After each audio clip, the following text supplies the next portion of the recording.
कक्षा 10 के विद्यार्थी ध्यान दें। आगे भारतीय संस्कृति पाठ में ग स्टेंजा में हल करने जा रहा हूँ। ध्यान से देखें इसे।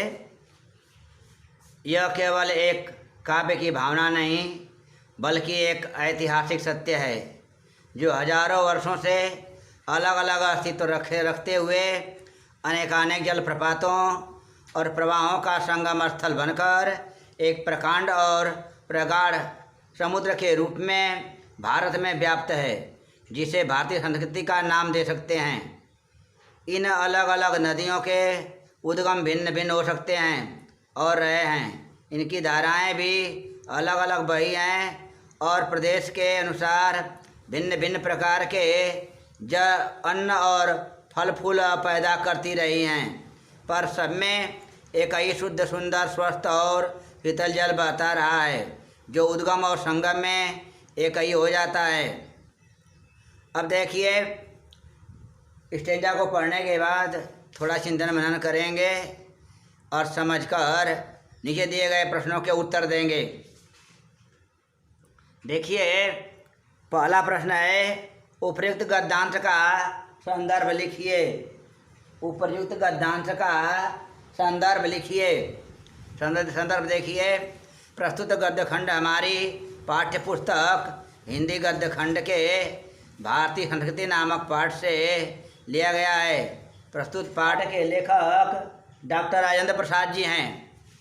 डॉक्टर राजेंद्र प्रसाद जी हैं। यह रहा पहले प्रश्न का संदर्भ।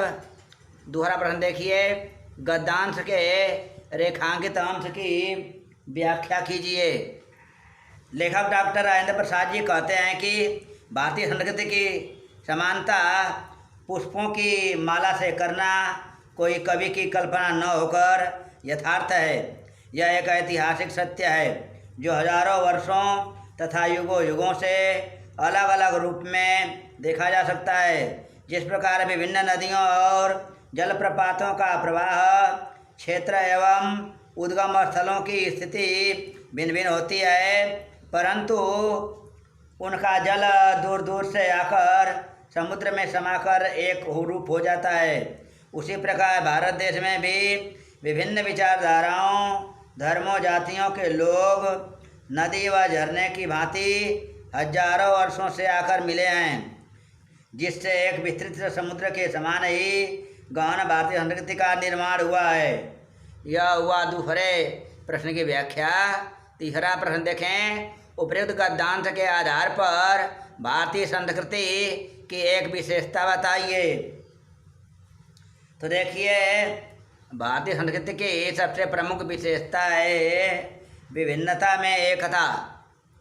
अब घ स्टेंजा देखिए, आज हम इसी निर्मल शुद्ध शीतल और स्वस्थ अमृत की तलाश में हैं और हमारी इच्छा, अभिलाषा और प्रयत्न यह है कि वह इन सभी अलग अलग बहती हुई नदियों में अभी भी उसी तरह बहता रहे और इनको वह अमर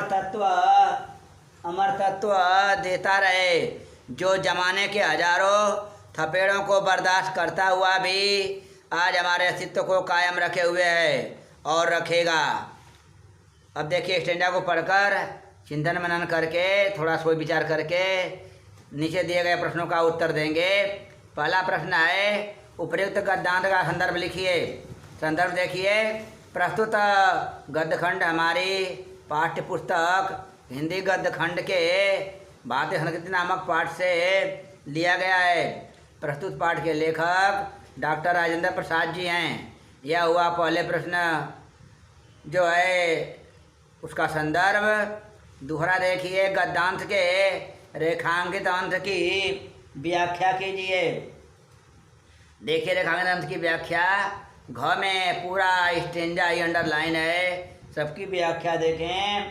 घ, डॉक्टर राजेंद्र प्रसाद जी कहते हैं कि भारतीय संस्कृति के विशाल सागर में आकर गिरने वाली जाति, धर्म, भाषा आदि नदियों में एकता का जल अमृत की भांति बह रहा है, परंतु आज यह जल राजनैतिक स्वार्थ, आतंकवाद, धार्मिक कट्टरता आदि के कारण बस मैला होता जा रहा है।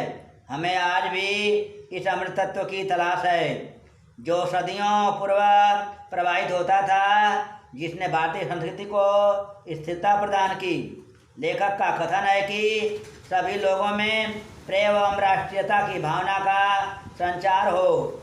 यह तभी संभव है जब विभिन्न विचारधाराओं के रूप में इन नदियों में सदैव यह अमृत के समान जल प्रवाहित होता रहे। भारतीय संस्कृति में विभिन्नता में एकता एक ऐसा अमृत तत्व है जो आज भी कायम है। यह रहा दूसरे प्रश्न का उत्तर। अब देखें तीसरा प्रश्न, अंतिम प्रश्न है, उपरोक्त गद्यांश के अनुसार हमारी इच्छा और प्रयत्न क्या है? इस प्रश्न का उत्तर बस घ वाले स्टेंजा में देखें, यहीं से है। तो उत्तर देखिए, उपरोक्त गद्यांश के अनुसार हमारी इच्छा और प्रयत्न यह है कि हमारी इच्छा, अभिलाषा और प्रयत्न यह है कि वह इन सभी अलग अलग बहती हुई नदियों में अभी भी उसी तरह बहता रहे और इनको वह अमर तत्व देता रहे जो जमाने के हजारों थपेड़ों को बर्दाश्त करता हुआ भी आज हमारे अस्तित्व को कायम रखे हुए है। यह हुआ इस प्रश्न का उत्तर। इस तरह से स्टेंजा ग और घ दोनों पूर्ण रूप से हल कर दिया गया। अब शेष विवरण अगले दिन।